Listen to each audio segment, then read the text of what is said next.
April 7th, Township of Powhatan, testing meeting. Testing. He cries every week. All right. We're good. All right. I'll call this meeting to order at 7 p.m. Adequate notice of this meeting has been given to the Express Times and Star Gazette, satisfying the Open Public Meeting Act. If we could please stand for a silent prayer and flag salute.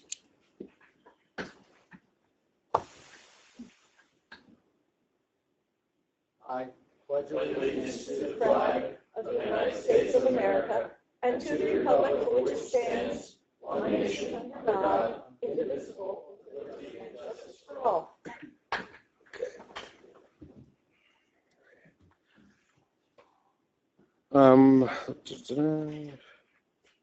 We're going to have a brief executive session to discuss the TCI litigation. Estimated time will be about 30 minutes. Action may or may not be taken. So I have a motion for that. I'll move it. Second. Okay, Becker, Yes. Slack, Yes. Van Loo, Yes. Angeli, Yes. Kern. Yes. Mary just stopped for a break. Okay, well, we'll move without her.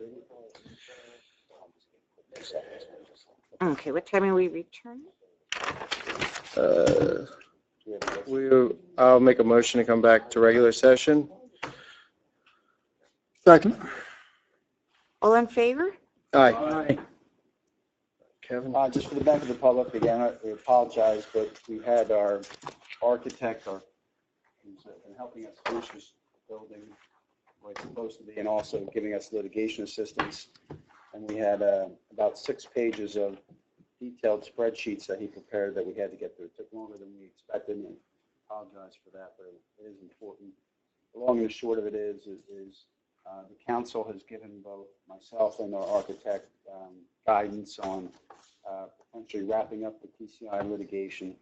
And so sometime in the next series of weeks, we'll hopefully be moving in that direction. So where we get this building in the position where it should be, or built to where it should be, and get the case settled without further litigation expenses. So that's where we are in the TCI litigation. Right. Thank you, Kevin. Moving on to the meeting minutes of the February 17th meeting. Wanda, can we take that as a full council? Yes, everyone was in. Okay. So is there a motion for the? I move we approve them with a couple little fixes. Second. Okay, Becker, Yes. Slack, Yes. Van Loo, Yes. Angeli, Yes. Kern. Yes. Do I have a motion to pay the bills presented in proper form, signed by the director of each department, and approved by the majority of the members listed on the bill list? So moved. Second. Becker, Yes. Slack, Yes. Van Loo, Yes. Angeli, Yes. Kern. Yes. Okay. Public comment pertaining to agenda items. This is for public comment on agenda items only.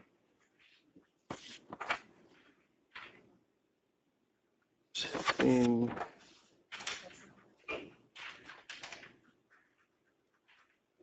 sunglasses. I got a hell of a stigmatism and I'm getting a headache. My name is Ted Myers. I've lived here for like 40 years. I've been here a long time. On the agenda items here, I just have 2 questions. One is on the lawn mowing and trimming. That is from when to when? I believe it's Period. I mean, It's about now through October. October, yeah, the last is that cut. what it usually runs? Yeah. I mean, does anybody ever check on these guys? I mean, I live across the street from the Finesville playground. I mean, I've seen days down, they go down, I don't know if it's the same people or not, but I've seen in the past where, it could be raining out and they're going down there with a lawnmower doing 120 mile an hour so they can get in and go out.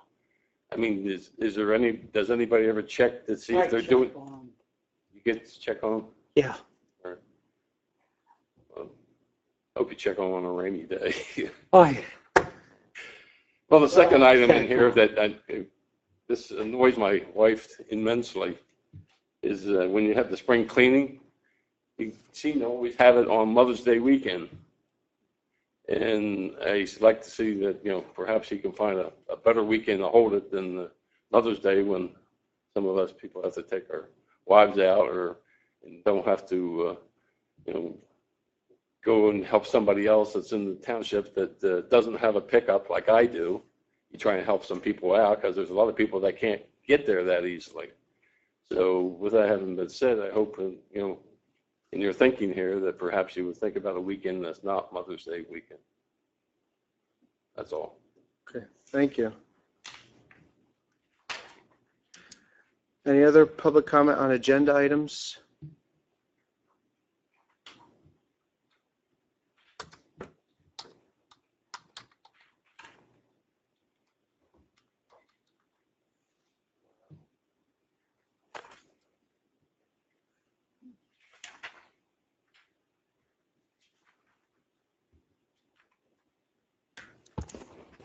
Hello, my name's Trish Becker. I live at 51 Creek Road.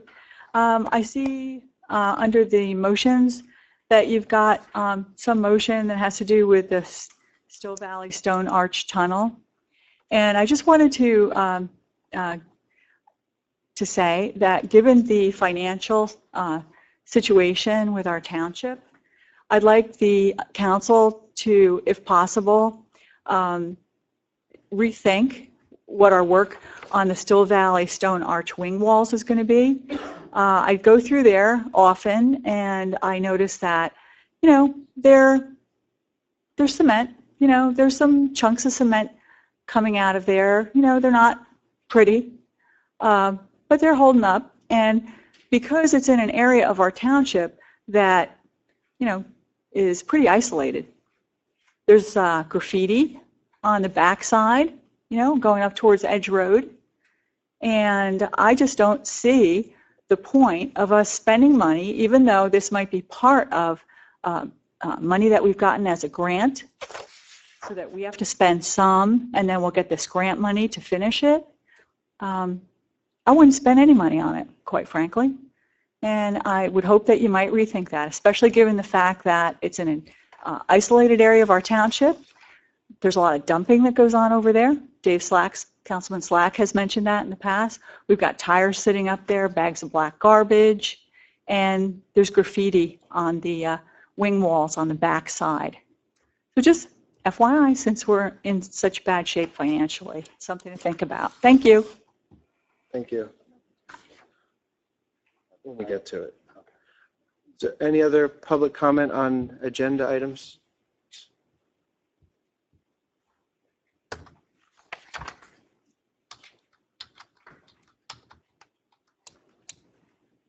Hello, Dominic Agesta, Mountain Road.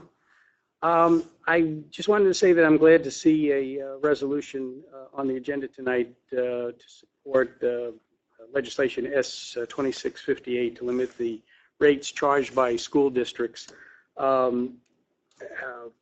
know that there's also a bill like that Senator Dougherty has a similar type of thing.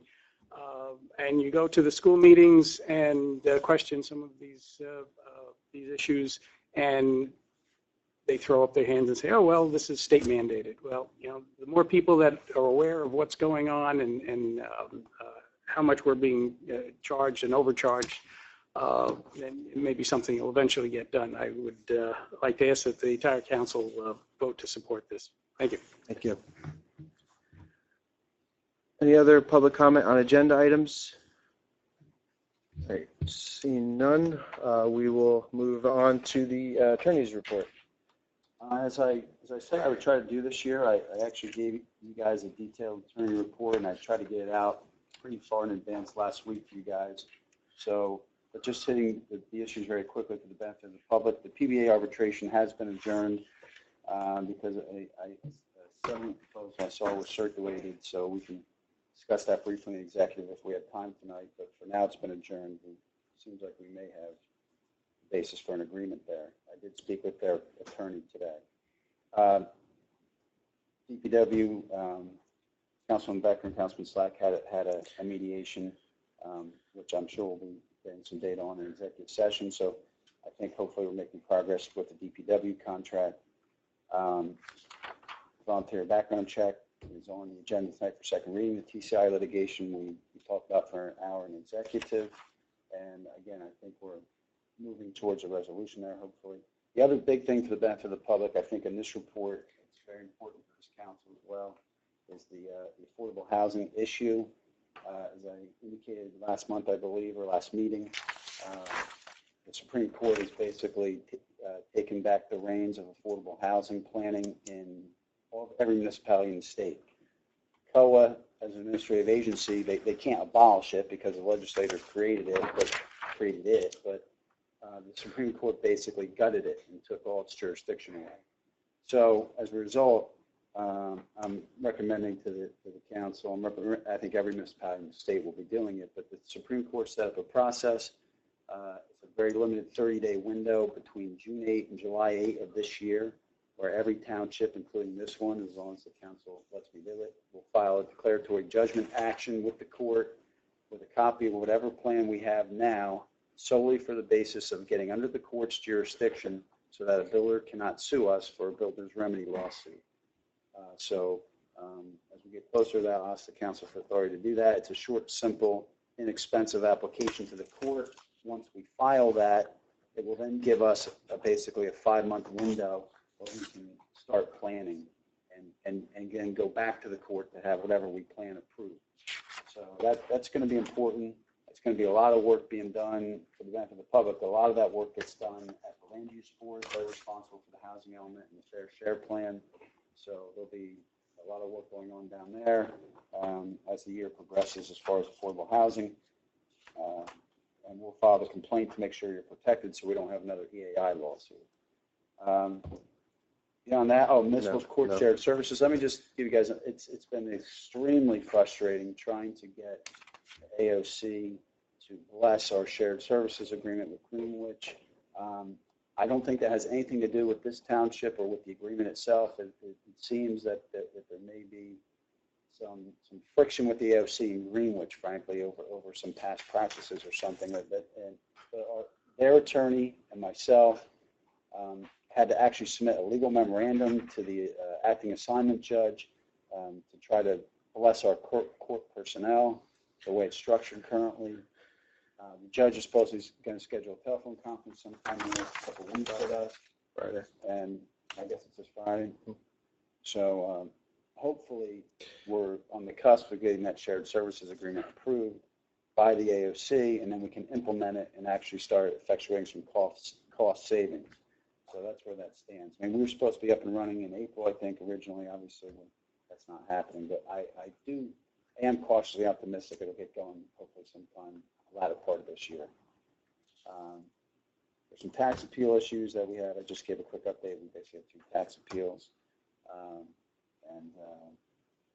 As far as the arch, Mr. Becker, I just wanted that motion actually was put on the agenda at my request. That was not a motion to spend money. What that was, and I actually am suggesting it be withdrawn this evening because I'm not satisfied with its language, but the county wanted us to put an easement on the arch based upon the money they'd already given us. I just want to tweak that, and it's not quite in the format that I want. So we wouldn't be spending any more money there. We'd just be preserving. They want a preservation easement because they gave us money already. So this was not the wing walls.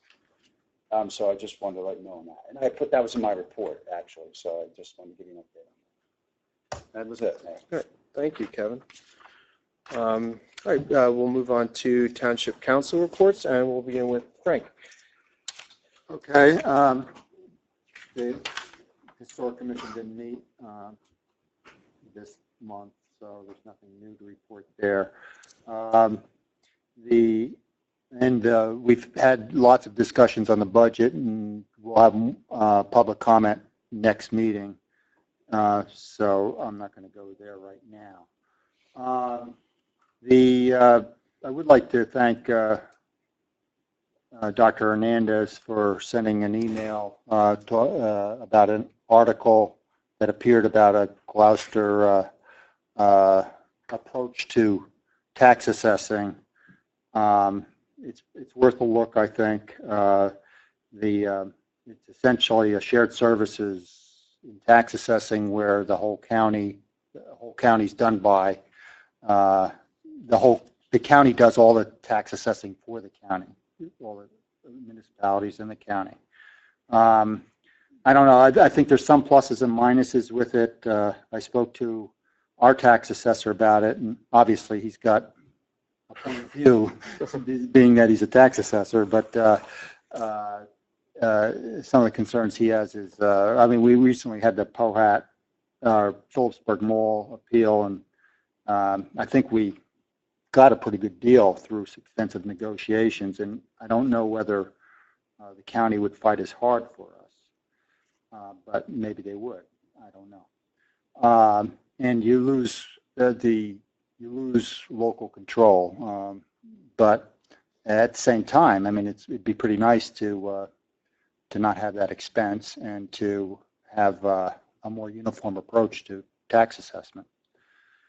So I think it bears looking into, and I think we ought to look into it. I don't know that it's open to us, but maybe we can lobby for it if it's something that we want to do. But I thank you. It's nice when citizens look out for their fellow citizens. And that's all I have. Thank you, Frank. Dave?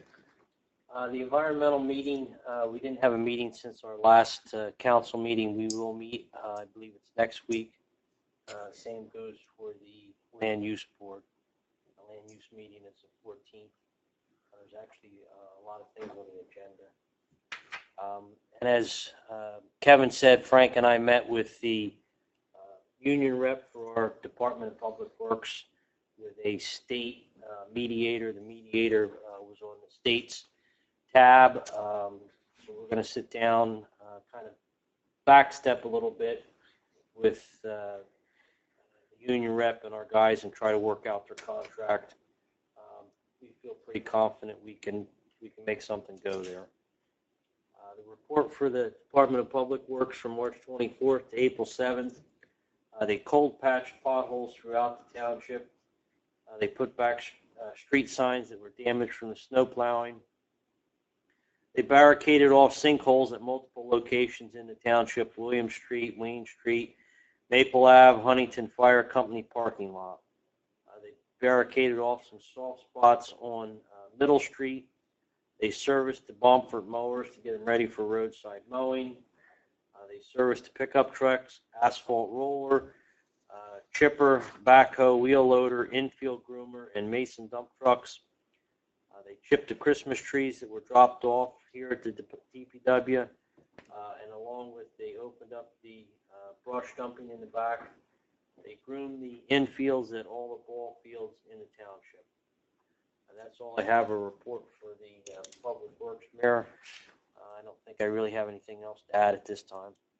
Thank you, Dave. Mary? Okay, first, with the police, I'll have their full report at the next meeting. But they did hold their annual egg hunt. I'm not sure the numbers participating. I was there. There was quite a few people there. There were a lot. It's like previous years. I'm sure there were a ton of kids there, all having fun. And Yeah. prizes, hopefully. Very well organized.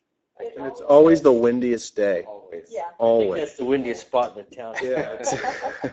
But yeah, it's always a lot of fun though for the kids. The Economic Advisory are you committee or Commission. Commission has been meeting. We've met twice.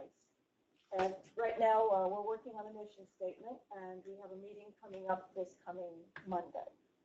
And just to comment on the taxes with the county, I know with New Jersey, probably it would have to be something legislative to do anything, to have something happen at the county level. But I do know in states like Virginia and Maryland, that they do, it's a county government that runs the whole county. In other words, as a council, we would not exist. And it's a sheriff's department that polices the whole county, and they do have like substations. And where we have our house in Virginia, for example, they take care of, there's throughout the whole county, there's different places to take your garbage. And also they have there where you recycle everything, whether it be plastic or glass or cardboard or mixed papers. You take it all yourself. You just drive it over in your car and you put it over there. And then they recycle what can be recycled. The schools are run from the county level. So it's not like individual school districts. It's all run from the county. And I have to tell you, where we are down there, we have between an acre and half an acre of land with our log home we have down there in Sano Lake, and our taxes are $700 a year. So So, Mary? I know it depends on where you live. Of course, we're in the western part of the state. The eastern part of the state is a little higher, but it's still run by the county. And but I'm sure for New Jersey, you do something like that. I don't know if it would be actually even legislature, or whether it have to be. I think it was, I think in Gloucester it was legislation. Okay, allowed it. or constitutional. But they don't just collect the taxes like for a municipality. They collect the taxes for them and for the whole county, and then run the county. But what's interesting about this county stuff is that Gloucester County is doing the assessor, Camden is doing the police, and they've allowed Warren, Sussex, and I forget the other one to do some of the other positions with the pilot act of Oh, the. with the shared services. So it seems like absolutely. they're kind of dabbling in different Uh-huh. areas and different counties to try things out Right. and see if it works. But I'm just saying, I know there at the county level, where they run everything and all the small is gone. It works. They have a great system of recycling down there. It's like amazing. And their recycling is always open from 7 to 7. And I think it's all holidays too, except like maybe Christmas. I mean, there might be like 1 or 2 days a year that they're closed. So even Sundays, doesn't matter. And there's a person at each of these recycling centers also who just kind of keeps an eye on things. So, that's it. Great, I'll thank get you. off my soapbox. Thank you, Mary. Sal? Did you check on those two bills, 4172 and 4173? Which ones? Let me. Remember you took a picture? Oh, yes, yes, I did. You go ahead and I'll tell you about them. Go ahead. What happened? Well, the one bill that you referenced is it wouldn't affect us. Remember a couple months ago, they passed the bill that would allow us to go after creditors? That is for commercial realty. So that one isn't for like the individual home. It's for like if you have a vacant mall, or like think about Newark and there's a lot of empty buildings there. So that one wouldn't necessarily help us. They already passed something like that a couple months ago, but it's not to the extent. What about for the homes? There's something out there that exists already. That bill is for commercial. Not the way I read it. That's the bill number. That's what it. Okay, we'll go over that again. Okay. Okay, Greenwich, they owe us for hundreds of hours with the courts. That was taken care of as far as the court had not been submitting to the Can't. lane the hours, and therefore, I- so when I spoke to Lorraine, she took note of it and said then that it would get taken care of. We got paid for it. I don't know if we received the monies, but we at least put the request in. Well, it's through time, just like we do everything through time. Somebody submits but- a requisition or a purchase order, I'll and if bet it you doesn't spend fall a within the year. right time. No, since Well, January This is at just the latest. recently that I went to her. So, give her time. In other Okay, words, it's being taken care of. And thank you for the heads up. Greenwich is looking to hire a paid administrator. They owe us money for the court system, and they want to hire an administrator. It don't work. They ought to pay us all the money they owe us.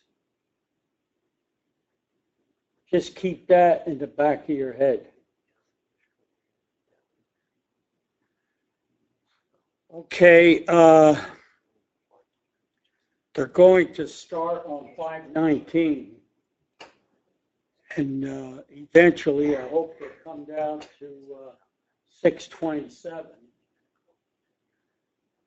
the Carpenter Estate, what are we gonna do with that building? Those trees are gonna fall down and hit VIP cleaners, and it looks like heck. Right in the middle of town. We got to do something with that property. Oh, there he is. Mr. Ross. That property is a disgrace right in the middle of town. Did you talk to her yet? They're negotiating something. With who? A private entity. So, I mean, if you want to make a motion to have Joe tell him to knock it down, you're more than welcome to. Nothing.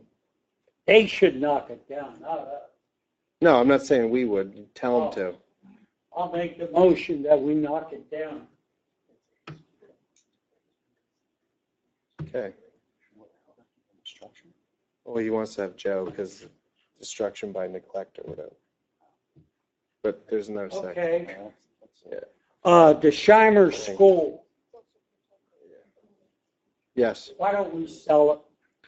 I will get to that in my report. Okay.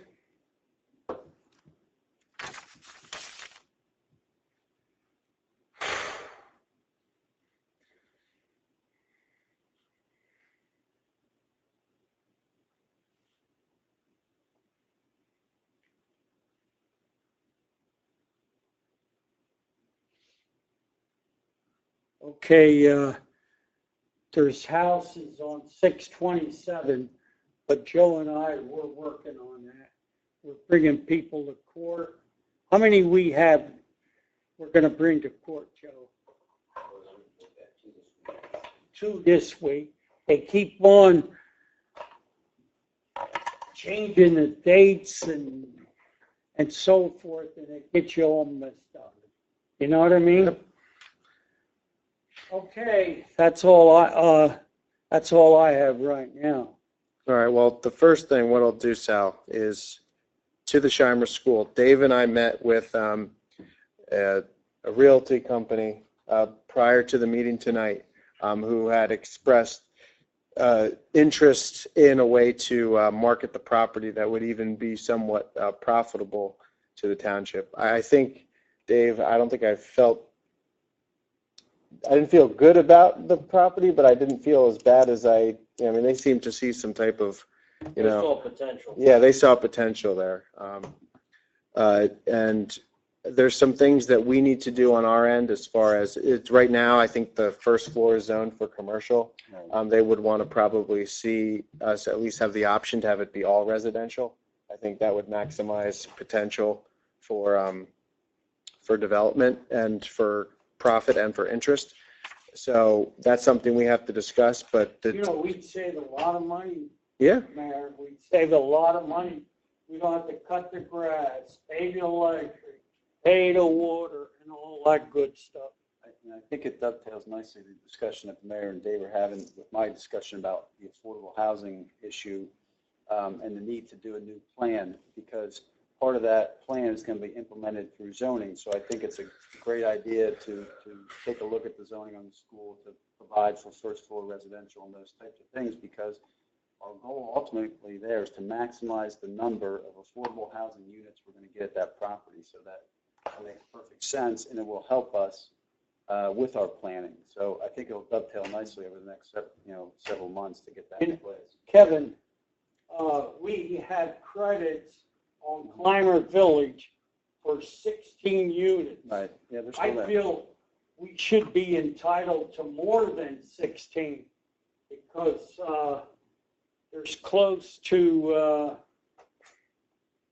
just about 100 units in there.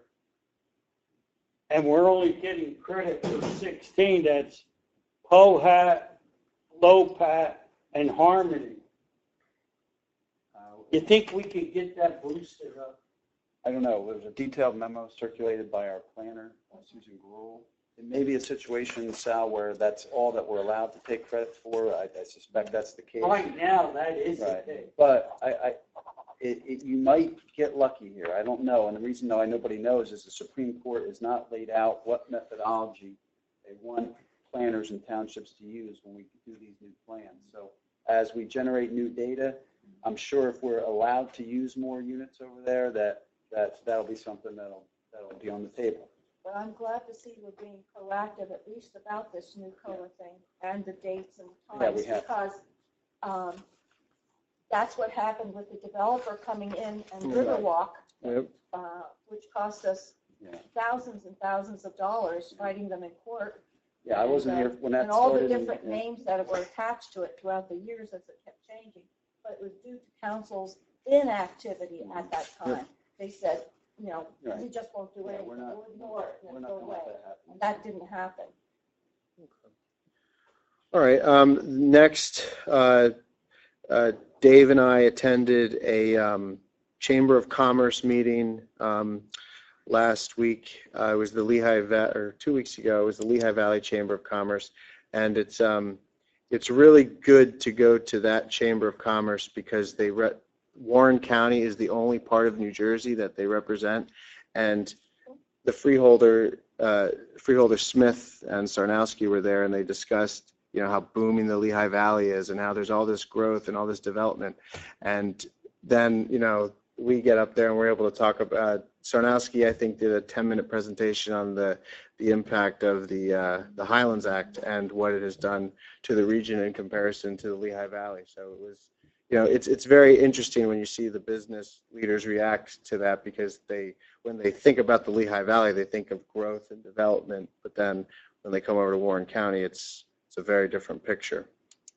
And at that meeting, it was announced that the Lieutenant Governor will be coming up to speak to business leaders and the local economic development commissions that the different towns have, and I'm going to be suggesting and making sure that all of our members on our economic commission, as well as make it aware to any businesses if they want to attend this event. It's free. There'll be representatives from the different state agencies there, so if people have questions or concerns, they're getting, you know, held up by the DEP or DOT or anything like that, all the big department heads who can help alleviate those problems will be there.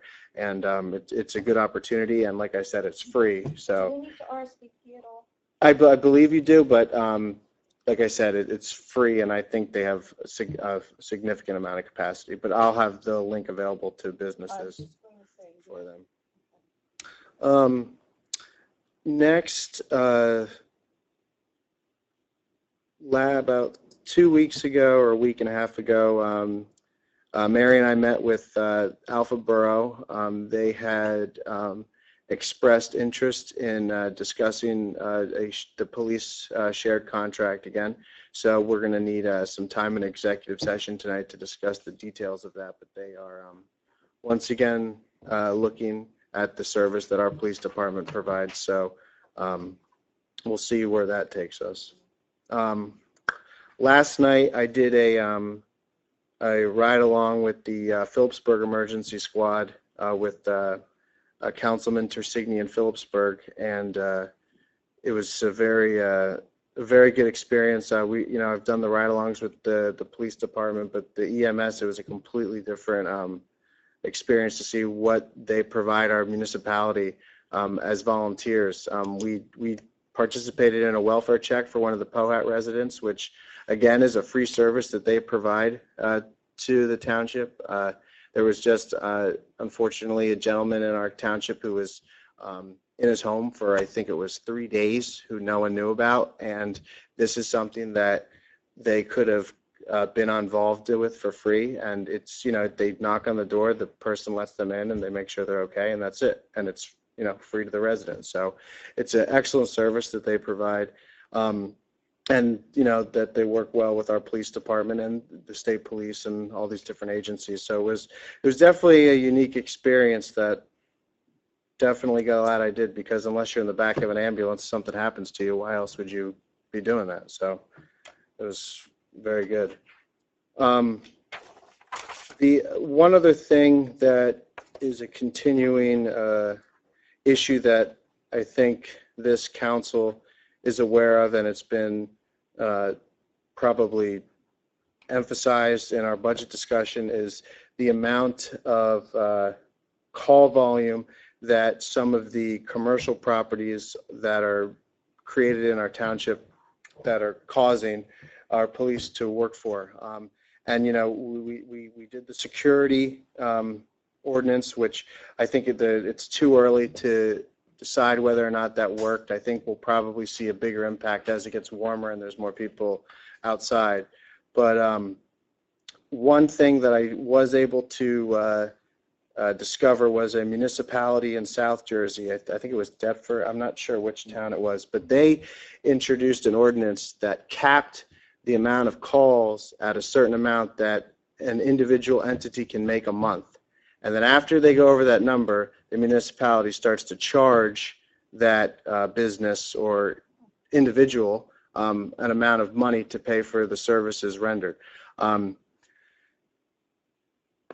It's not to deter the police from going to scenes, but the ordinance specifically mentions shoplifting. So, you know, if there's a motor vehicle accident up at Walmart, or there's a, you know, an assault or something like that, that's something that wouldn't be docked against them. But if they call 15 times in a month for shoplifting and our police have to respond over at certain amount, the municipality would submit a bill to Walmart and they would pay it. Whether or not something like this is constitutional or legal is up for debate, but this town has had it in effect for 1.5 years, and in some of these cases, it's cheaper for them just to submit the bill rather than take the township to court on something like that. But the idea is we want the security to be in place so that it doesn't have to come to a point where our police officers are going up there to, you know, arrest people for stealing, you know, $30, $40 worth of goods, and then they're just right back out on the street. I did further research with our prosecutor because I wondered why, you know, it's probably a psychological issue on why people steal for $40. I mean, it's obviously drugs and all types of things that are going on with these individuals' lives. But there's about 1 year ago, the legislature, in their wisdom, passed, it's almost a get out of a jail free card if it's your first theft. So people, when they steal, they can, if they're clean for 1 year, they pay a little fine, and then it's never on their record and everything's good. And we are required to offer that to someone if that's their first offense. So from that perspective, it's very frustrating because you can't ask the prosecutor to, you know, make a statement on these individuals because we're forced by the law that, you know, everyone's a victim. They, you know, they didn't want to steal that, but they had to. So from a prosecutor standpoint, we're kind of between a rock and a hard place, but, you know, on second or third offenses, obviously we have more control, but, you know, that was something that, along with this call volume, I was trying to work the angle on. But that's an ordinance that I'd like, you know, I'll probably work with Kevin on some legal, you know, language in there, and then also with the chief to find out what are some average call volumes and what's unacceptable, you know, for what our residents are paying for police coverage and what Walmart's paying for police coverage, and, you know, where do we cut that off and make them pay for more if that's where our officers are going to be. So, you know, that's something that hopefully will be coming down the pike, and, you know, hopefully all these different things together will reduce the shoplifting to some degree, but, you know, there's no, unfortunately with this issue, there's no silver bullet. The last thing I wanted just to bring up is next Tuesday, we will be having a joint meeting with Lopakong Township. The idea being a joint meeting that the positions that we're going to be discussing are positions that have significant impact on the daily operations of the municipality, and I think it's important that the entire governing bodies at least have some input in the initial discussions. As I've said at previous meetings, the legislature has authorized us to the county to participate in the Common Sense Shared Service Act that allows us to share positions that otherwise were protected under certain tenure laws. So we would be able to share the position of clerk, assessor, collector, and CFO. Whether or not they want to discuss one, all three, or none is yet to be discovered. But we have a partner in this, like we had with Greenwich with the court, and I think they're up against similar budget issues that we have, similar to what we have, and there's no better time than now than to talk about sharing some of these positions. So I'm optimistic. I was optimistic with the sharing of the police too, so that shows you where that got us. But it doesn't ever hurt to talk. And hopefully, I know Dave will be pulling you from a land use board meeting for that, but it was hard. We were working with 10 people's schedules on that, so that was very difficult to set that up. And that is all I have for this evening. The Easter egg hunt was a good job. Like Mary said, that was good. Sort of segueing into the resolutions, I forgot to mention in my report that I'd like to defer that first resolution. I think it probably should be entitled, the last line should say audit entitled comments and recommendations, because there's no general comment section of that audit report. But I'd still like to defer it till next meeting because Lorraine and I think Bill might even be here. So Bill Schroeder, our auditor, might be here. So I think they can give us a brief rundown on it and satisfy our obligation that way. I think that's a good idea, especially with the budget. That just makes sense to table that. And I did forget to mention this. I know Dominic Justice spoke on this at the beginning of the meeting, and we have a resolution supporting S2658, which is sponsored by Senator Oroho, who represents Northern Warren and Sussex County. And this bill, there's two bills. They're very similar that would benefit someone in Powhatan situation in the send-receive relationship. The one that Senator Doherty is sponsoring specifically mentions every municipality except Powhatan in the bill. And it has something to do with tuition credits or the way it was carved up. So I felt that if our name isn't on it, I really didn't want to be supporting something that had no benefit to Powhatan. And it's really the way that towns saved their credits. And to our Board of Education's credit, they weren't impacted that way, the way they saved some of the money. How they ended up spending it later is, another story. But that was... that didn't impact them. But the S2658 right now, receive school districts, the tuition is not capped. So what that means is Phillipsburg High School could charge a Powhatan a 4% tuition increase annually instead of the 2%. So what happens then, if there is a consistent 2% tax cap for everything else, Powhat has to cut services that are only to Powhat residents to make up for the Phillipsburg increase. I imagine that this was a loophole when they did the property tax cap law, and they didn't think about, the send-receive school district or there's a couple other types of boards that are affected by this. But this would force Phillipsburg to keep those increases in line with everything else. And the great thing is in the resolution that I did up here is that when the property tax bill was initially passed in 2010, it passed 73-4 in the Assembly and 36-3 in the Senate. So this bill was praised in the state, and it's amazing now that a bill that would affect probably 1% of New Jersey residents won't even see the light of day in committee for whatever reason. So, by hopefully passing this resolution and the sending districts and school districts will pass this as well, we'll get a little bit of, momentum to get it done. And I would urge all residents to call, it's Senator Teresa Ruiz she's the chair of the Education Committee, and asked her why she hasn't posted it. I sent her an email a week ago and I've yet to hear back. Does not surprise me, but we'll see what happens with that.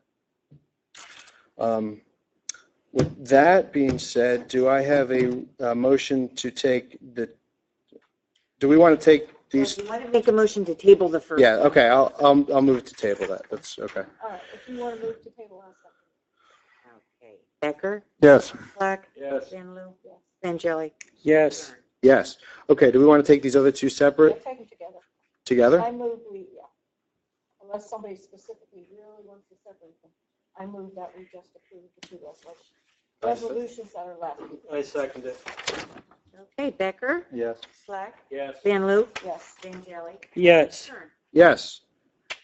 Okay, motions to amend, or ordinance for second reading, finally, to get this thing done. Ordinance 15-02 to amend Chapter 90 of the Powhatan Township Code entitled Background Checks. I move we open the public comment. Second. All in favor? Aye. Is there any public comment on ordinance 15-02? Is there a motion to close and I move adopt? that we close public comment and adopt this ordinance. Second. Okay, Becker? Yes. Slack? Yes. Van Loo? Yes. Vangelli? Yes. Kern? Yes. Motions. Before we do it, let's have some discussion on the spring Does anybody cleanup. have any calendars in front of them? Well, I know Mr. Myers had said he'd like to not be on the Mother's Day weekend, but we already hired LMR to do it. And it's been Mother's Day, so it's the 8th, 9th, and 10th. The council had decided that they were going to do either 2 days or 1.5 days. So I'm saying, my question is, do you want to do Friday and Saturday, or Saturday and half day Sunday? How do you want to do it so that we can advertise? And And the week prior to that is when we have the we're having a townships. townwide yard sale that Saturday and Sunday. That was already set. Yeah, but that's the week prior to that, correct? Right.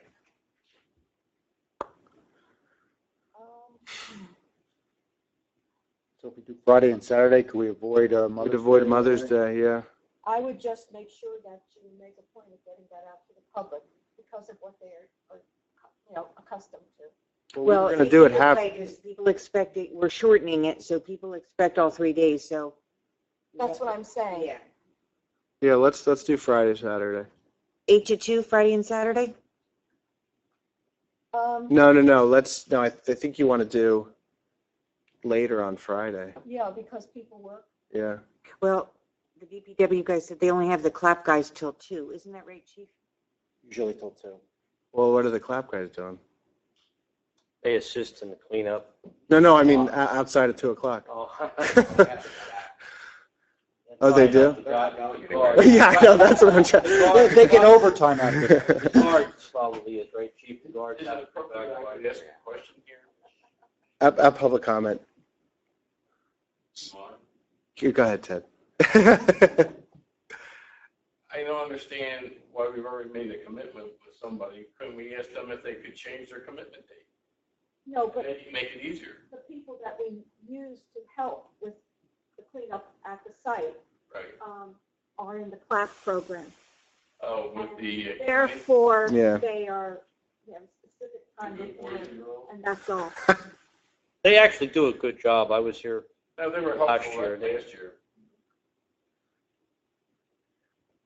I'm just, If you can notify everybody that it's going to be on a Friday, Saturday. yeah, the only problem I have with the Friday of stopping so early is, again, if somebody does work, then they only have Saturday, but if, they were planning on maybe doing a Sunday or whatever, then it could hurt them. That's the only thing. That's why, is there any way we can keep the road department later? Well, I'm just thinking there'd be a lot of residents that wouldn't know. So maybe you want to do it, what time was it usually on Saturday and Sunday? It was always 8 to 3, and Donnie said to shorten it up to 2. I know the prisoners are booked those days already. For the original dates, whatever day. So we have them? Saturday and Sunday. For 3 days? Yeah. Could we extend their Saturday hours and shorten the Sunday ones? I can find out, but I think their policy says. they It's have to just be the done. policy. I remember that when we were moving the trailer, that was just their policy. They have to be back. Saturday's available still, honey, for people who work on Friday. Unless they work Fridays and Saturdays. Then there's nothing you can do anyway. Right. Well, you're right, because we don't do Sunday. Let's leave it on Friday and Saturday. Okay. Well, I would get a big campaign out there letting people know though. So nobody shows up expecting to be able to do it Sunday. As they have in the Some past. people think the Musconetcon watershed cleanup is the cleanup, so they think it's in April. So. Oh, there we go. Okay. All right, so we'll make a there's not dates on there. Oh, it's established. No, Okay. I'll just add it in for Friday and Saturday being 8th and 9th. Okay. Okay. Also, Mayor, we need to add, Wanda reminded me of this, we need to add to the motion list, a motion to reject the bid for the trackless tractor because we're at or beyond our 60-day window to award or reject that, so we should put that motion on. Okay. And also just one other clarification, as I indicated in the perspective, the historic preservation restriction, just a form easement the township wanted us to sign. But I want to make one tweak and run it by him so we can withdraw. Let's that remove that, yeah. for tonight if you'd like. Okay. And the other, I had mentioned this at the last 2 meetings ago, the other towns were not all in sync this year for the mowing. So we have to get on it earlier moving forward to do a joint bid. I don't think it was going to work out this year. All right, so, okay, do you want to make a motion to table the third motion? Yeah. First, and then do the other? All right, I move we table the tunnel motion. Table the what? The town- We had to just get all in favor. All in favor? Aye. This one, on Okay, so now is there a the- And motion? now I move that we approve 1, 2, 3, 4 motions now. Okay, and that includes the motion to reject the tractor supply.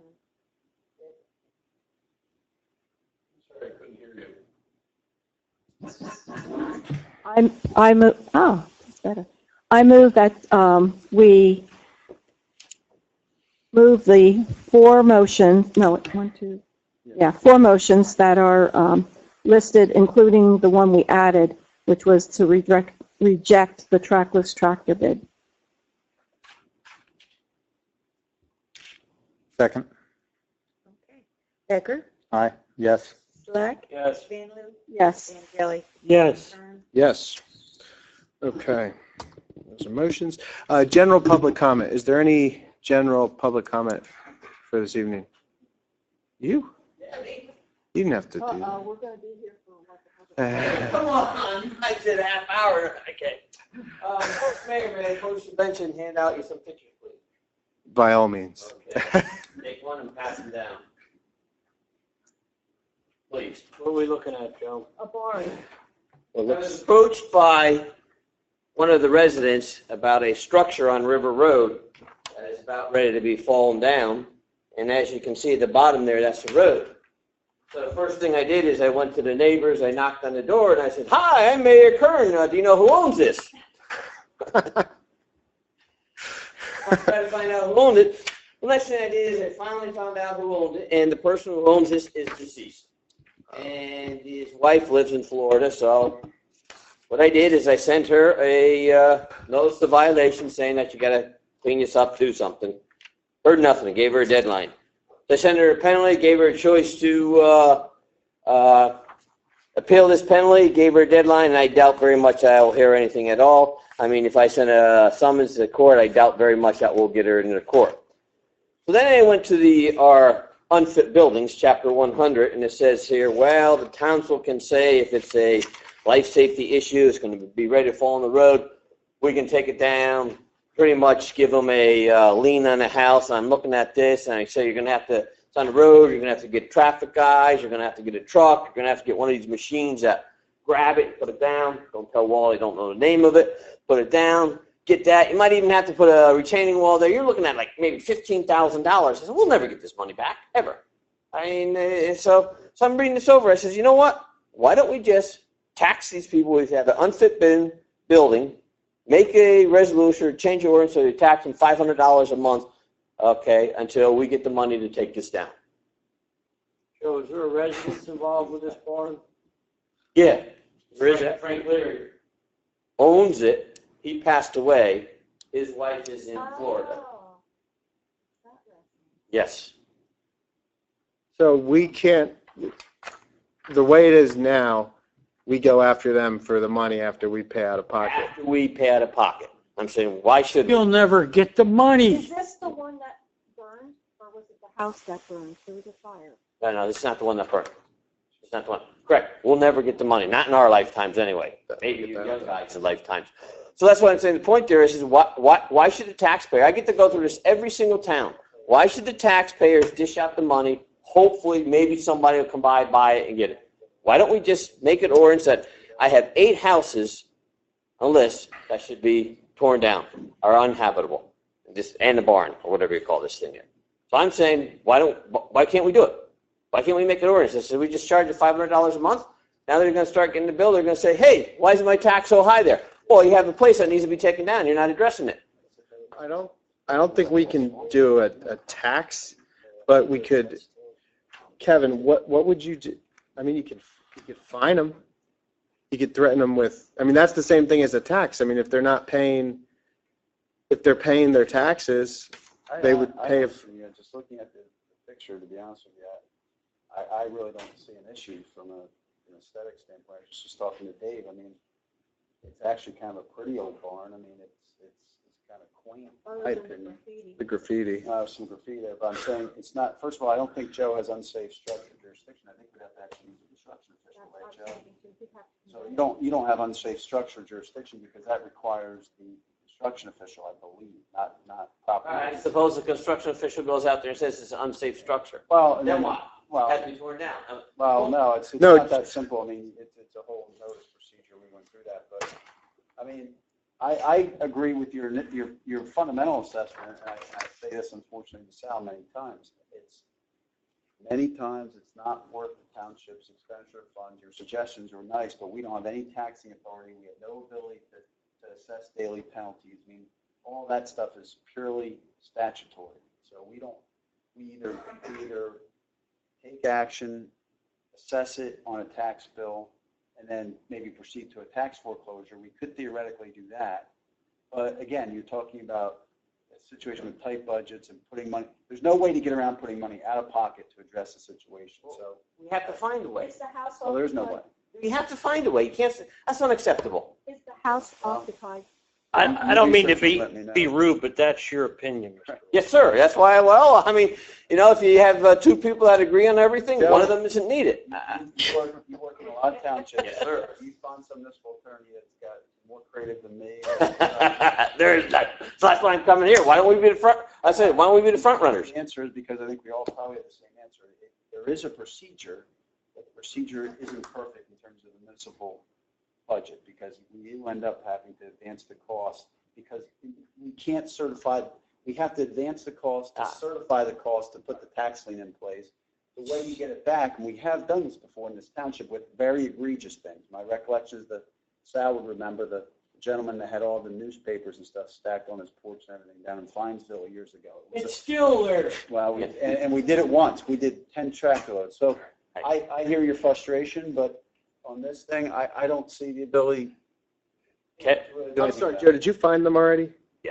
And did they pay the fine? Oh, they're in Florida. Ladies in Florida. No, but Did you they pay can, their taxes?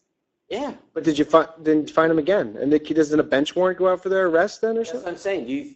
You're asking me. You think there's someone's Have going to no come to Florida and bring them up here? Well, if they step in New Jersey, they're going to have a problem. That's New Jersey. That's true. And that's the point. Why don't I do this? I have a suggestion. The only thing I could suggest if the township has any interest is at the way that we could check and see if the taxes are current, or we could potentially offer that if you guys have an interest in the structure and maybe historic preservation, we could check with Oh them. I don't God, know. no! Are you talking about buying this? No, not buying it at all. Just taking a fee in lieu of taxation because at least then we would have control over it. We could as Dave was saying, that cut stone and things there's probably value there. We could then get rid of that and then take care of it that way. Yeah, you're 100%. Every single township I do, they say the same thing you do. Okay, I understand this 100%, but I'm thinking, maybe there's a way somebody to say, I'm staying out. Right. Well, that's what I felt. I mean, if they're paying their taxes, they just got to increase the tax. They would ask why. Anybody have any interest in seeing what I would like to? I mean, I understand from Dave, this gentleman, he was a longtime resident. He did a lot of good things. Environmentally, he was Yeah, so- very active environmentally. He wrote our environmental, whatever it is that you have to do every, whatever. She gave, if she was interested in, a deed in lieu of taxes, we could, again, get rid of the auction off the barn wood and the stone, and then, we could actually, then sell the property. How many times did you find them? Well, once so far, I think in violation, give $500 fine. That There are probably. children there also, don't they have? Approximately how big is the structure, Mr. Rossi? Approximate. I'm going to say 24 feet wide by 48 feet high. How long? Deep, probably about 48 feet, approximately. It looks like it's a two-story structure. Correct. See how close it is to the road. What's the name and address, Joe, of the? 148 River Road, Larry, Frank Leary, Leary.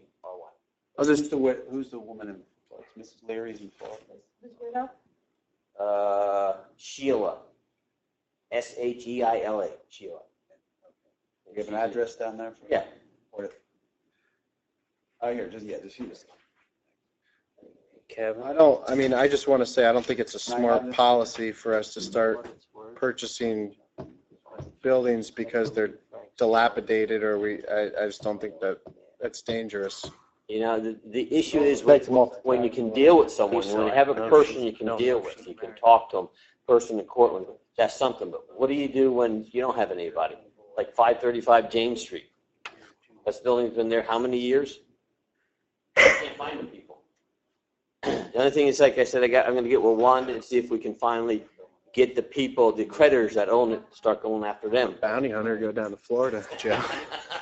I like that. Yeah, but I was know gonna say, that's does the case. Frank Leary have any children now? Yes, he does.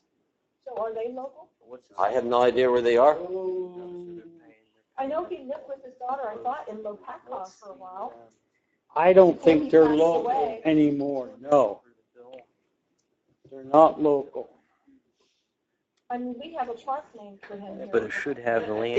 Yeah, well, that's On just, Pennsylvania Avenue, where Yeah. it's like, again, there's this little tiny. Scripture. the point I came up here to make is, even in my town, I mean, don't come to me and say, hey, I'm going to tax you because you have our garbage. I don't want to kick somebody up garbage. Neither does tax is here. So is there a way that we can get the owners, put some financial burden on them, pay it? That's one of the issues I came up with.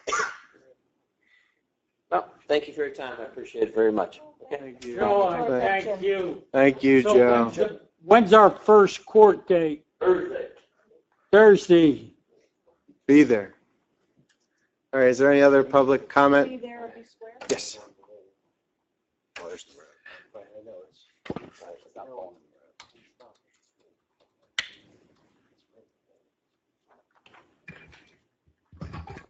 Ingrid Gray, 7 Snyders Road. First, to just follow up on Mr. Rossi talking about this building. If you haven't been by that building, then you need to drive by it because it's a really imminent disaster. It is right on the curb of a road. I drive past there several times a week to my job in Regalsville. And I've noticed since September, when I started traveling down there to now, where if you take a look at that picture and look at the beam that separates the first floor from the second floor, it's on a tilt.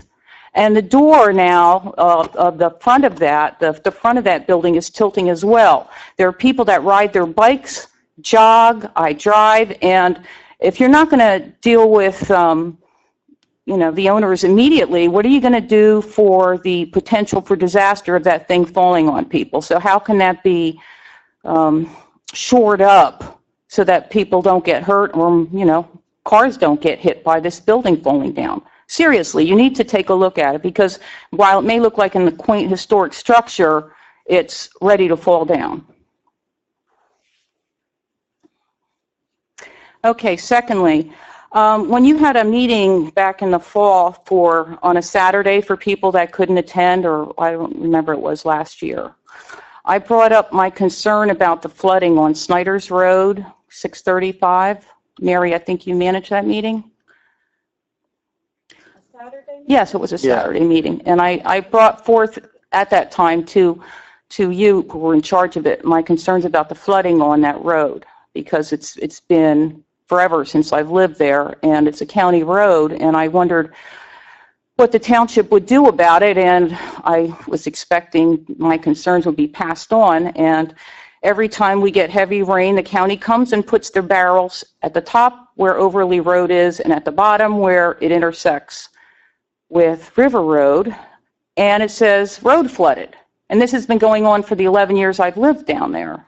And there's been no effort by the county to deal with the drainage issues. So, wondering how far the township went with this, I called the county engineer's office myself and discovered that no one from Pohatcong, according to the assistant engineer up there, has ever approached them about the flooding problem on this road. And if you take a ride down Snyder's Road, you will see that there are chunks of tar that have been, from the floodwaters, pushed up on the embankment.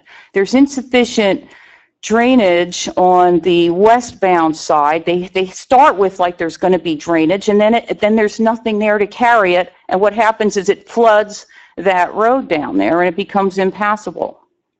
So I'd just like to say maybe somebody could approach the county engineer. The guy told me, well, why don't you take pictures of it and write me a letter? Well, I will do that, but I think maybe the township ought to push for some improvement on the drainage on that road. That's all. Yeah. It's directly below Bob Fry's farm we're talking about, correct? Indeed. Right by Snyder's. Right where that motorcyclist died at the bottom. Right just across from the woods there. Yeah. Hey, Rudy, who'd you talk to at the county? He told me to write the letter to Grebe. And I wrote, this was the assistant engineer I wrote. I have his name at home. Okay. I thought we had spoken to Gwen about that shortly after that meeting, but I'm not remembering exactly. He told me there's no initiative on the desk up there to deal with that problem. We'll look into it. Okay. Does that have to come from our engineer to go up to them, or? Yeah. Let's follow up if we did talk. Let's see if we talked to Gwen and then have a collective approach to address the There was county. improvements made on the drainage, but it was on the lower end of Snyder. Yeah, it's not that. It's not that Yes, far. there was. Right, We had that pipe put right, in. right. But the problem is upstream of that. I don't see, all I right. know right where she's talking about, and that road Does flood. Yeah, it it does. it carries a lot of water. Is there any other public comment? Yes, sir.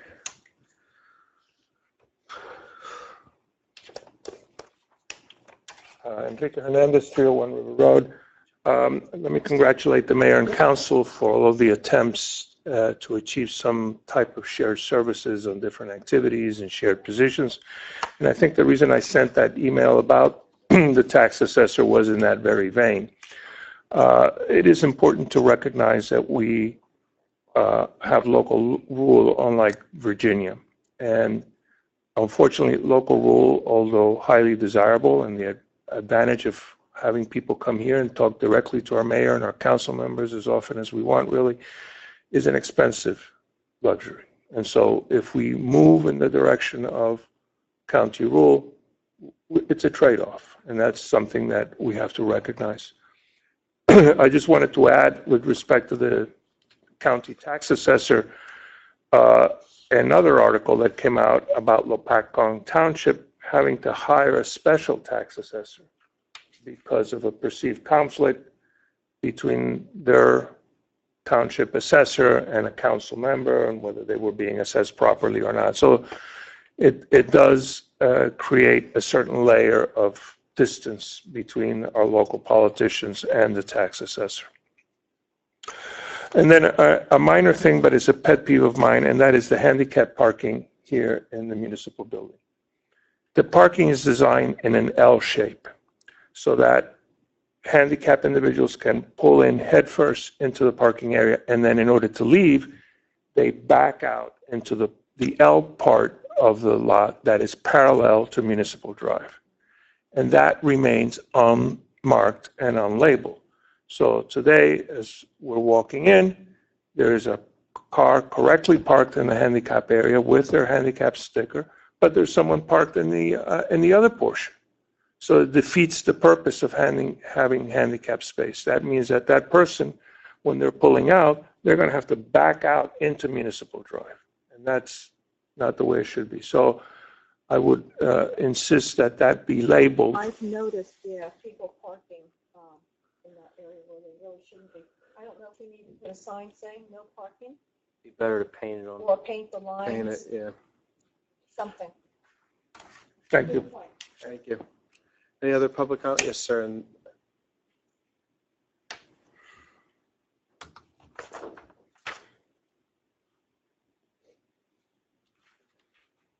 Bob Silva, Municipal Drive. I don't know if you saw the article in the paper Friday about the green water in the cul-de-sac. yeah, I heard about it. yep. I was the one that called the DEP that Friday, the 27th. In the article, it said that it was less than 10 gallons of soap wax concentrate that was dumped into a storm drain in Greenwich at the Shane Car Wash. That stream ran from the cul-de-sac all the way to the creek. In the article, it said it never got to the creek. I have pictures showing it in the creek. So the DEP either dropped the ball on this and didn't want to say anything. My concern, though, is why are the residents of Municipal Drive and Creek Road taking all that water off those parking lots where Target and Best Buy is? All that water's coming down through there. I've been complaining about that, Bobby, ever since that stuff went in there, that all that water, there's even water that comes from under Route 78, ends up down in there. And every time they build something else up there. Yeah, and I'm the first one that gets it. And I've in the last 5 years, I've been flooded twice. And I mean, I've spent like probably $30,000 of my own money that insurance wouldn't cover because I took my furnace and moved it all upstairs. I had to move my electric all upstairs. And I'm getting the water from Stewartsville. Right. You know, I mean, I could fix it, but they're not going to like the way I fix it because I'm going to take concrete truck up there and I'm going to pump that tunnel full of concrete. And there won't be any water coming. And that whole Still Valley back. Yeah, there won't be any water coming down Still Valley Road. I sat on the Environmental Commission. We expressed our concerns about that additional water, that anytime they do anything up in that area, it ends up down through our waterway there, or however they want to classify it. And that ditch there is getting worse and worse every year. You remember a couple of years ago, they had that track hoe down there and they put those big baskets of core rock down in there to try and stop that. That was when the tunnel was being rehabilitated. Yeah, that was part of that, because that alleyway was partially clogged. I think they actually went through and opened it up. Right. So the water would carry through there, because that improvement was actually part of the railroad overpass. Okay.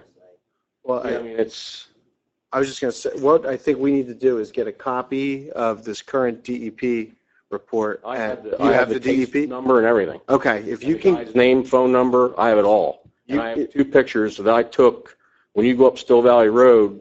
As soon as you go across the steel bridge there, you know, where it crosses under the road and then dumps out into the creek. I took the picture standing right there looking down in the water, and it's lime green.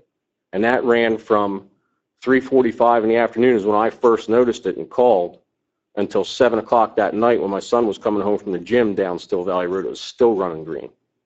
So it wasn't any 10 gallons of soap concentrate.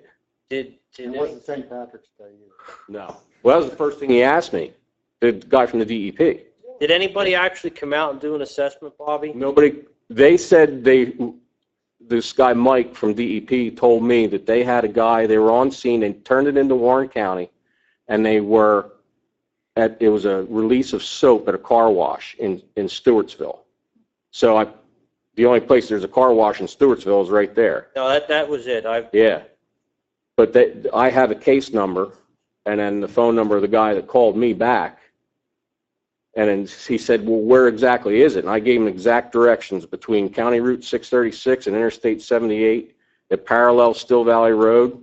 I said, I don't know if it's coming off at that time, I didn't know if it was coming off the highway or where it was coming from.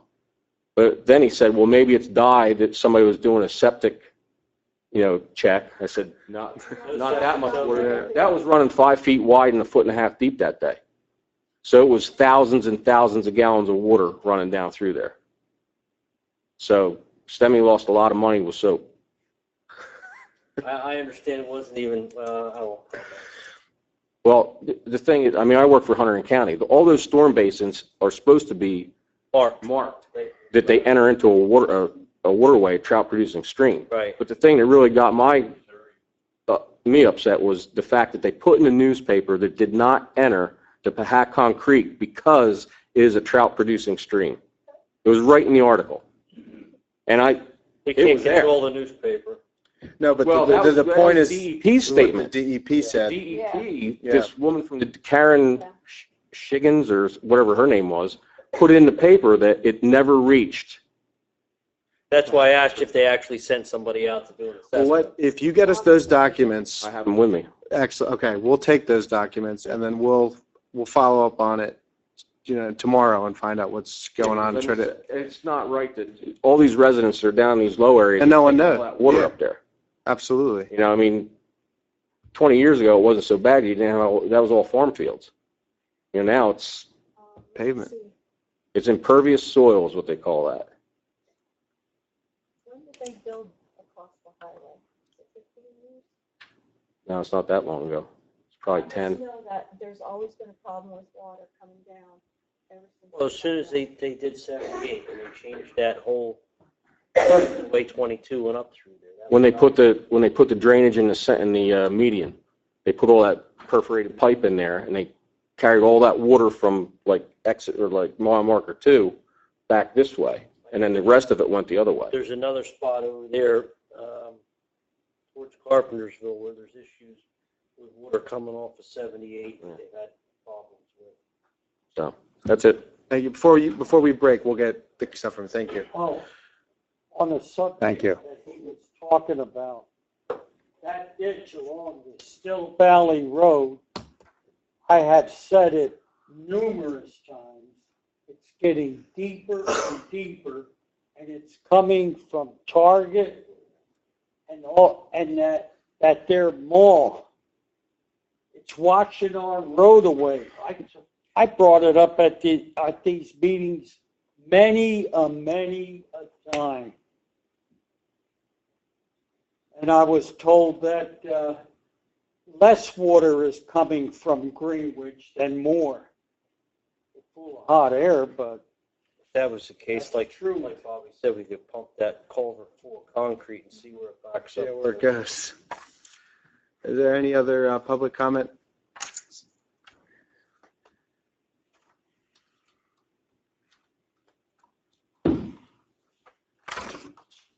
Thank you, Ted Myers again. Some of you I've known for a real long time. I've lived here for 40 plus years. And to be quite candid with you, I've never been as scared of this township as I am now. Some of the things that Joe mentioned here earlier, it's done nothing but increase. We have more and more houses that people are walking away from.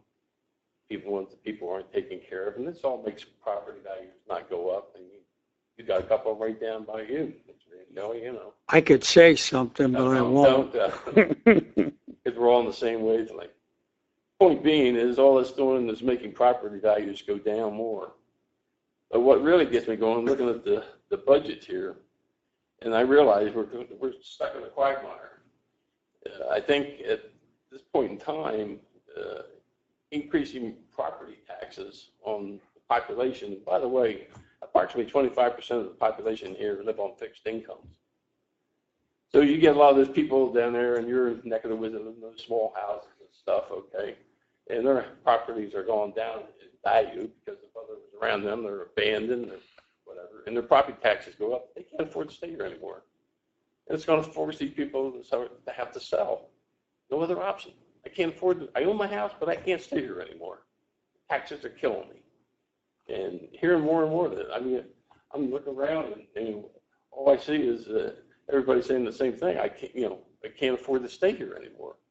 The other side of the coin is anybody looking for a place, they're turned off from coming here because the tax is too high. So now you have a situation here where we're increasing the taxes and the people can't afford it, some of them, and they're going to say, I have to get out of here.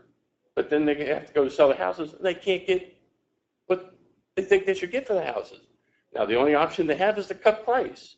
Well, that guy cuts price, guess what? Now he lives next door to you, your house is worth less. Comparable. You know, I think a realtor will tell you that. And on top of that, now with these taxes going higher and people start seeing their property values going down, they're going to start walking away from their mortgages. And Joe's going to have himself some more houses. All right? And we already have some in the towns. You know of them. I mean, I live down in Finesville. I know 3 of them that they've walked away from, and they're just deteriorating.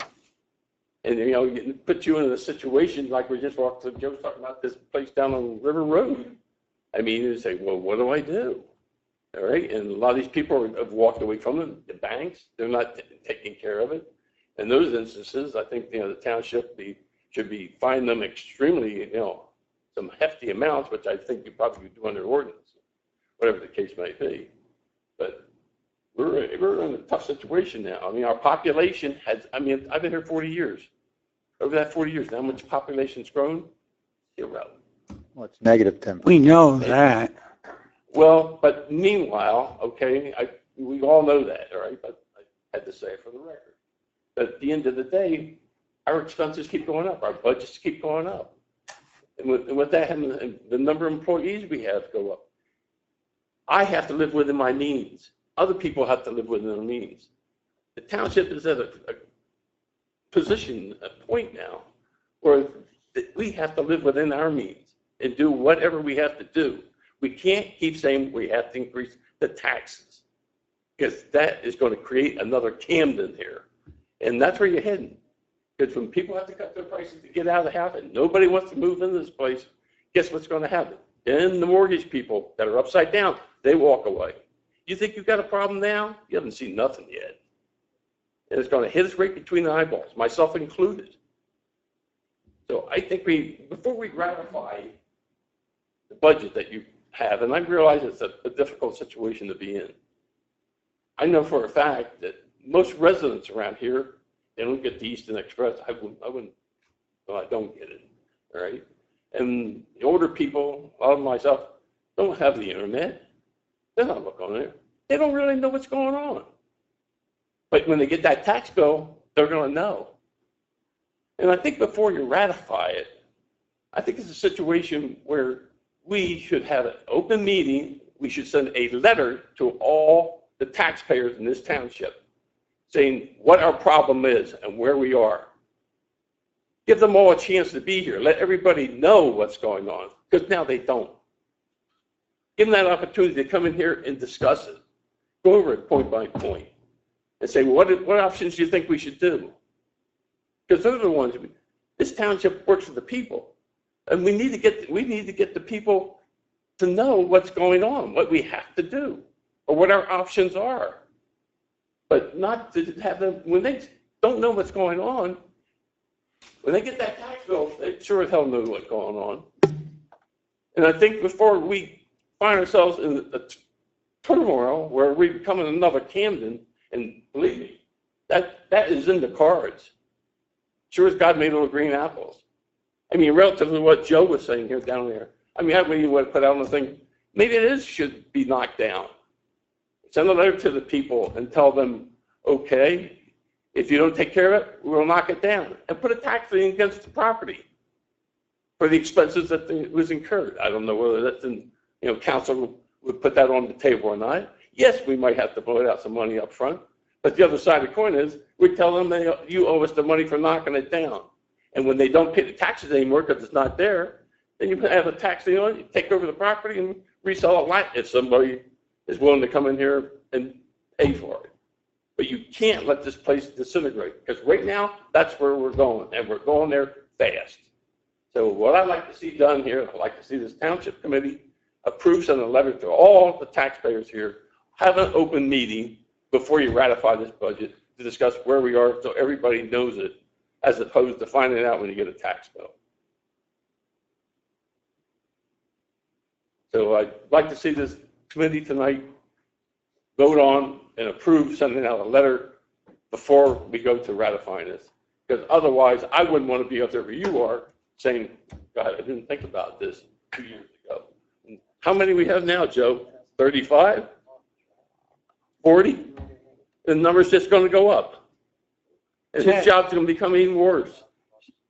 You're at the wrong place. You know what it costs to educate one child today? $21,000. Go to the school board. That's where our biggest problem is. Go to the county. We're minor. It's all part of the picture. Listen, Joe, Sal, we don't have enough money for wax. Sal, I was here when the school was going to be built. What did they say at the time? Why would the school have to be built? You know why it had to be built? Because it's going to have so much growth here in this township, we will not be able to take care of it. That's why it got built. And how much is the school filled? All of every room is filled. How many No, kids in the room? that's not Not true. nearly. They were planning on 35, 40. Joe, that's a whole, Sal, I'm sorry.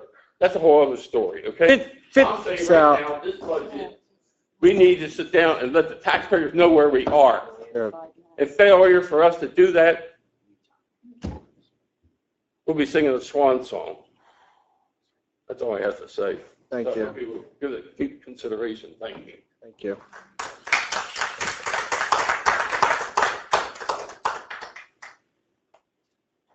Any other public comment?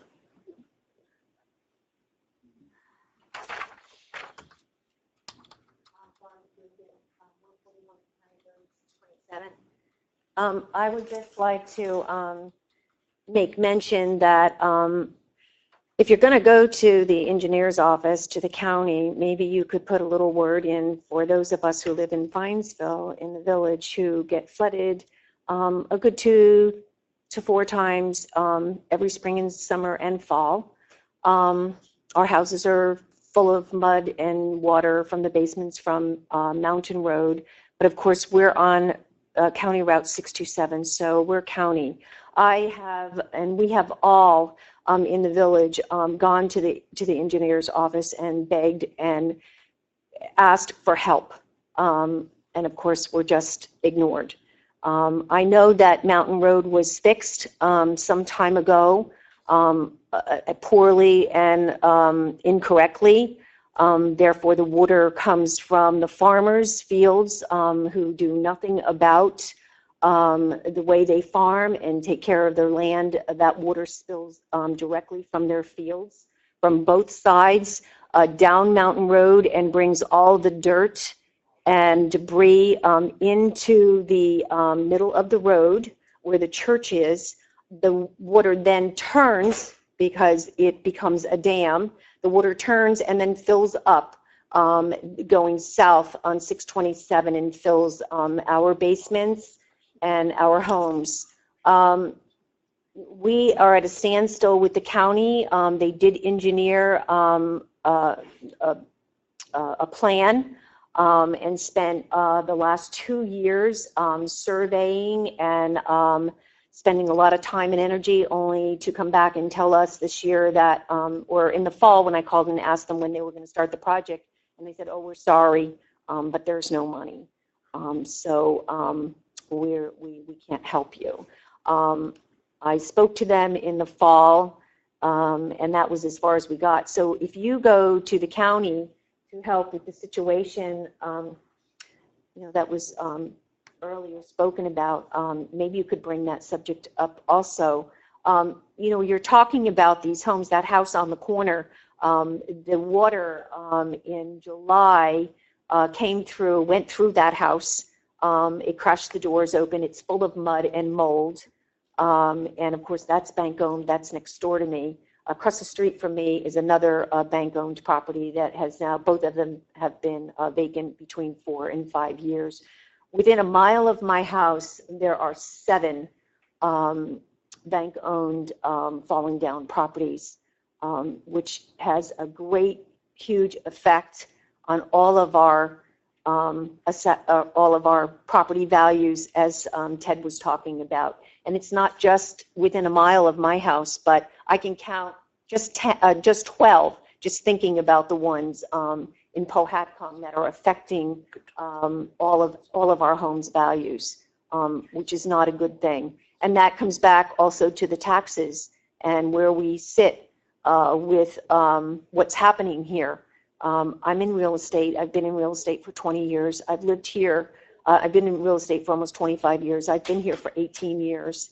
And I see a real decline in the sales here and people purchasing homes here in the last 4 years. Not just because of the real estate downturn, but because of our taxes. I had 3 showings last week at 3 of my listings here in Powhatan. At each and every one of those buyers declined to move forward after they looked into the taxes. And I hadn't mentioned anything about a possible tax hike, which I'm going to have to. She's 100% right. So I just wanted to back wait up a minute. Ted and anybody else that lives in the community here that we are really looking at a very, very difficult situation here. We were told that they were going to come across the road with a 5-foot pipe. Yes. And now you're telling me. I was told, I have an email from the county saying that, sorry, we don't have, there's no money. Would you bring that email? Do you still have I it? have everything, yeah. Would you give us a copy? Plans and everything they gave me. Yeah, I can give you a copy.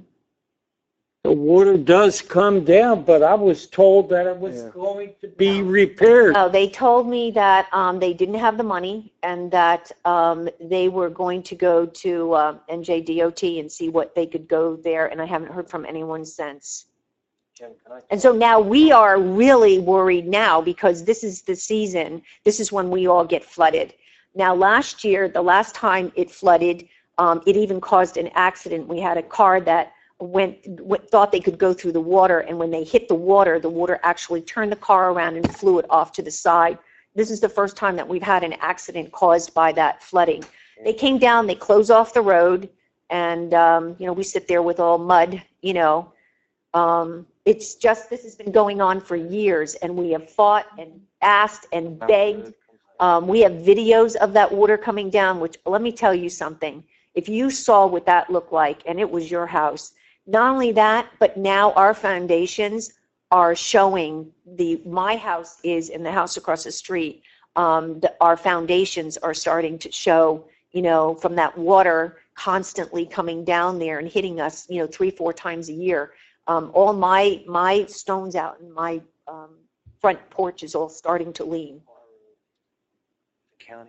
So if you could lend a hand and maybe. I'd like to speak to this. As far as the farm fields are concerned there, I started last summer with soil conservation up in Hackettstown.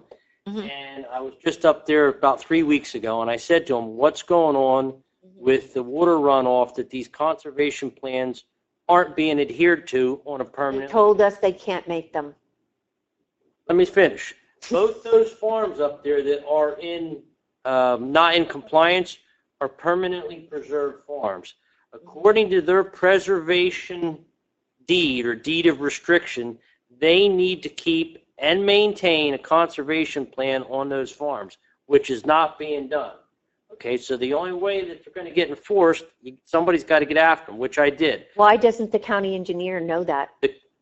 the county engineer's not going to be the one to do it. It's going to be Not soil. do it, but why are they, the county engineer, telling me that there's nothing you can do about They're not the that? governing body you need to talk to. You need to talk to soil conservation, not the county engineer, the soil conservation district, okay? Which I've been on that property and another property down on River Road. Both same deal. All the water comes down out of the fields, washes the mud It's on the ruining road. our properties. Either way, I've been after soil conservation to do something as far as to either implement fines, corrections, but they're supposed to be following their conservation plans, and apparently they're not. So I have followed up, and whether something gets done beyond this, it's up to soil conservation up there to go out and the best thing I could say is next hard rain we get, give me a call. My number's on the website. I'll come down. We can take pictures and take them up to soil conservation myself and say, here, the plans aren't being adhered to. What are you going to do?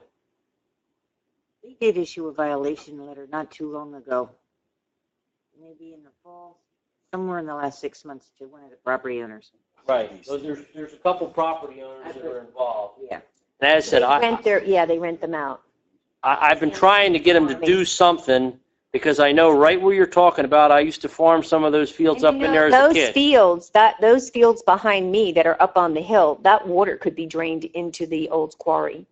That I don't know, but I said I know how the water comes down. I used to farm part of that farm as a kid, so I know exactly where you're talking about. And as I said, I've followed up. I've tried to get soil conservation to do something, so hopefully maybe they'll implement what's supposed to be implemented. Maybe we'll follow It's a county easement. I've talked to Corey on it a couple times, and Corey said, to go the route that I tried. I'll also just, I mentioned it, Let say, Kevin- one thing I was going to say I will do What is, about we call up Gwen, I've spoken to Gwen. find out, I've spoken to Gwen a million times. we find out about this here problem that is in Finesville. But I was under the impression they were going to put the pipe in. Lady even talked about doing work further down on 627 too, closer down to where. Well, it's coming in what it does, it comes in my yard, the water, forms a huge lake, goes in my cellar. But down there around where Campanella used to live, there's issues down they there got they're trying to four. address.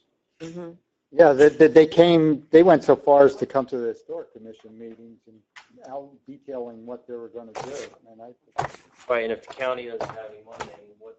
Well, we all have our sandbags out because we were all ready yesterday because they said 3 days of rain. So we're waiting for that whole side of the mountain to just start flowing down again.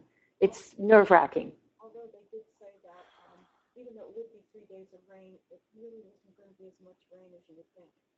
That it might be a little. Well, good. I'll call you when I need you to mop out my 69 basement. weather complaint. That's what I heard tonight.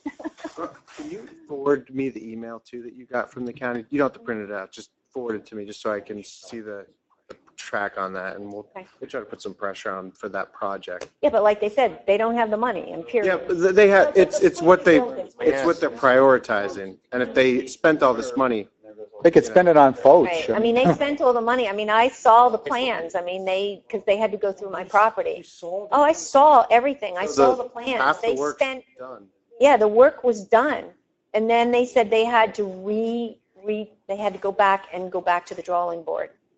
I don't know why, because he said, now we're going to change it. But then they couldn't get the money, so now I've heard nothing. I have all of that at home, because I had, they were going to come across my property, so on the other side, to get into the Musconetcong. She's right. I know. Get it to us. Work on it tomorrow and bring in that Okay. email you had. I'll go. Give it to Juan. You just email it and we'll print it. one thing I was going to add, Mayor, I will follow up with our tax collector and get an updated list of any tax sale certificates that we might hold on any of those properties. See, so if there's any that we have control over, I'll bring those back to the council and ask for authorization to initiate some tax foreclosures. We'll try, sometimes those certificates are held by private parties, and frankly, they're not allowed to initiate foreclosure for 2 full years. So They've already been they haven't sort of. the bank is owned them for 5 years now. Oh, they're back on. Like all the other ones. So if the bank's paying the taxes, we might not be able to do much with it. Okay.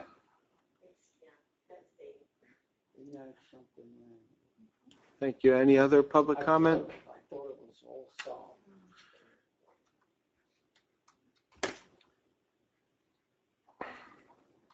Jerry Kern, I'd like to second this gentleman's comments. I think most of council up there is smart enough to see what he's saying and understand it. Unfortunately, percentage of these are unwilling to make the right decision for what this town needs. We talked about an increase at the last budget hearing. There should be no tax increase at all.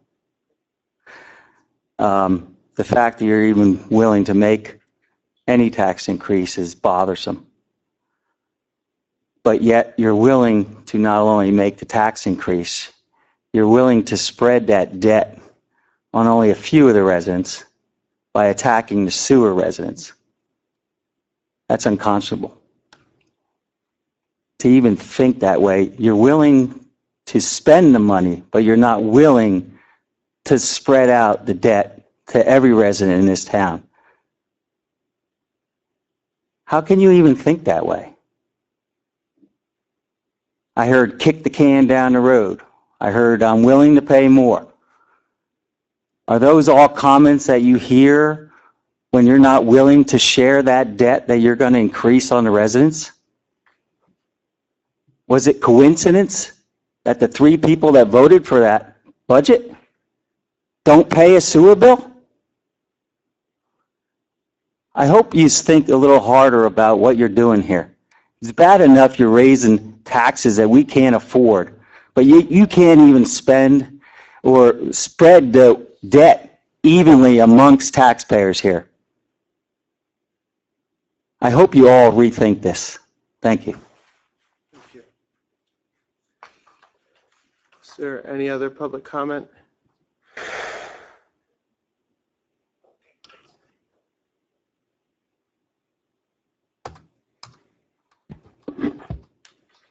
Trish Becker again.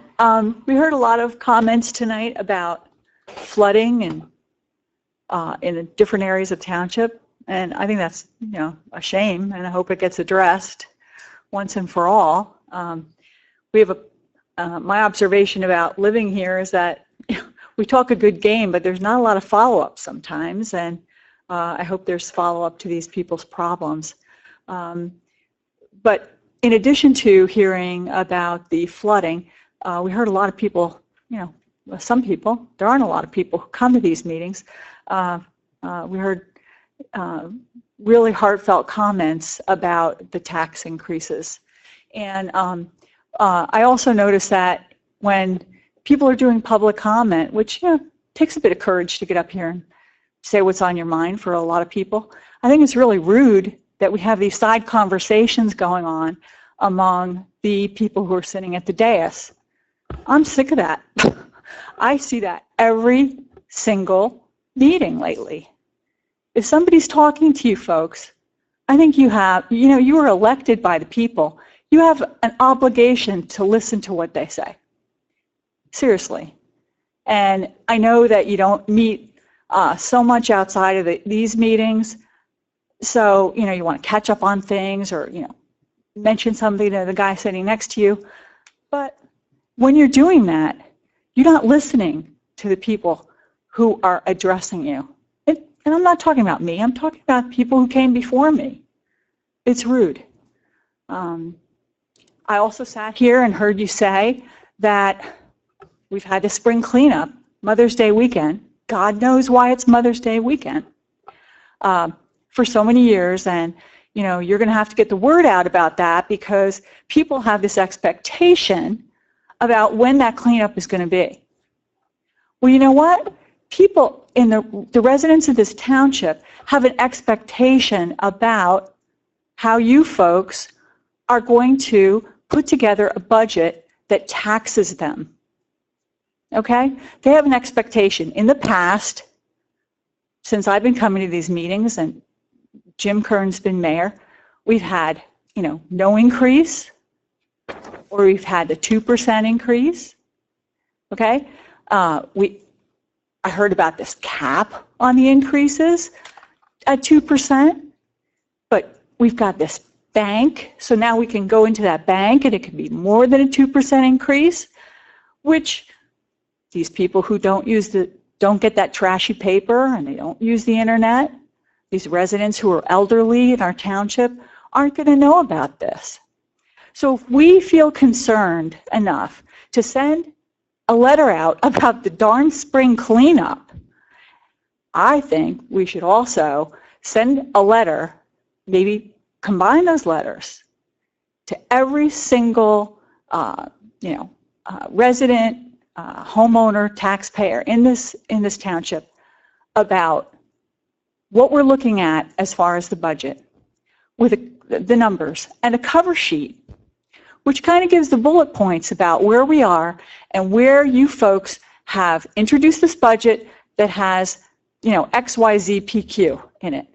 And then that'll help the residents look at that and say, well, geez, why didn't they cut this? Or why didn't they cut this? Or, and they're going to push back, I hope, on you folks, because I think you've introduced a budget that is too much of a burden on the residents, and I think it's really harmful to the township. I personally think that we could cut a policeman or two, wait a year, see how that goes, and revisit it. That is stepping up and making the big decisions, the tough choices that have to be done here. But at the very least, you and I can have a difference of opinion about whether we have too many police here, which I believe we do.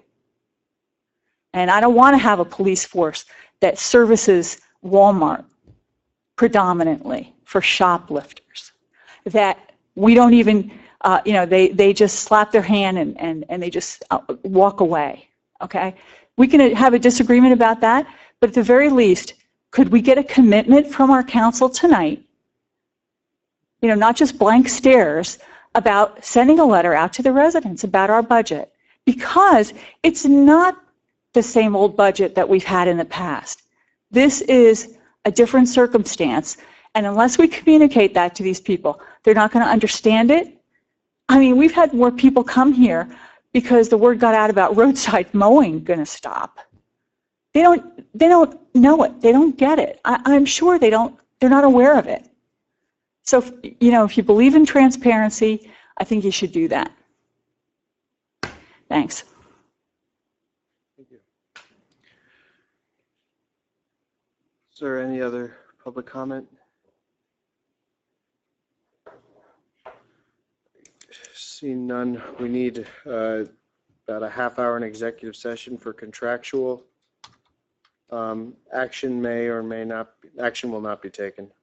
Also, I think it's bargaining, potential litigation. Yeah, yes, you're right, yeah. So I move we go into executive session. Is there a second? Second. Okay, Becker? Yes. Yes. Lou? Angeli? Yes. Kern? Yes. Is there a motion to come out of the executive session? I'll make that motion. Second. All in favor? Aye. Hey, Kevin, you want a synopsis on executive? Very quickly, we're going to pursue some, the mayor and council discussed and agreed to have a subcommittee approach Alpha with some potential figures for potential agreement to bring them back into the fold in terms of police services and possibly also a shared court. So there's been some numbers suggested to go back to them with, and we'll pursue that. I think that was the only action we decided to take. Everything else was just discussion of the status of the negotiation with the DPW contract. We're going to sit down with them directly and continue that discussion. And then the other thing was, I guess that was about it, wasn't it? Yeah. We're gonna possibly pursue some other litigation stuff, but it hasn't been approved. Okay. Before we go, I told Ted Myers before he left that I don't support it, but I said I would make a motion to send a letter to every resident about telling them when the budget meeting is. I'll second that. There's a motion and a second. Call the roll on it. Okay, Becker, Yes. Slack,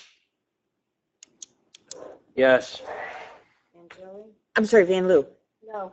Angeli, No. Kern. No. Okay. So do I have a motion to adjourn?